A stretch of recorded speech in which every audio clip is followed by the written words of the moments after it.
Hi, this is Elliot Haspel, and welcome to another edition of Best Practices Weekly. Today we're going to be talking about maximizing online tools in math class, and specifically online videos and online games. And this comes from an article in Teaching Children Mathematics, which a group of teachers and some math experts talk about different ways to make sure that out of all the various online tools that are out there, you're choosing ones that are going to be effective and that are going to really help your students learn. And so, the authors talk about there are a few different things that online tools can really do for you and your students. The first is sparking engagement. So this is especially for videos. Using things like YouTube, SchoolTube, these videos can be a really great way to build students' interest in a lesson. Particularly think about using videos as a hook, as a review, or just as a transition during short breaks. When you're thinking about videos for younger students, K3, really be thinking about videos that have some singing, some dancing. Those can be really fun and students can really get into those.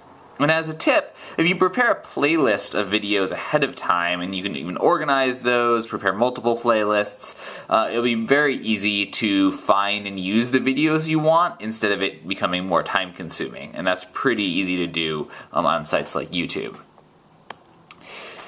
Another main thing that good online tools can do is augment the curriculum. And so this is for things like games and other tools. They might be okay on their own to just be like, here, have a game, go play. But where they become really strong is when they're actually supporting the learning that you're doing and what you're trying to teach in the classroom. And one way to know that this is going well is actually by setting up a system where a bunch of teachers in your school or in your grade level are vetting sites. They're posting them to a master list or a master website where you're keeping links to all of the sites, to all of the games that you like. You're keeping them organized by the different topics. These games are great for teaching multiplication. These videos are great for teaching number sense, and these other tools are great for teaching fractions. Also, the author suggests if you have the capacity to do it in your school, have students come in for an early morning math club. Let students choose their skill that they want to practice, go on the computers, in the computer lab, and, practice before school. It can be another fun way to engage them in their learning around math. And the next sort of main purpose of these online tools is to promote participation. So well-designed games will keep students' attention, even students that aren't necessarily the strongest math students to begin with.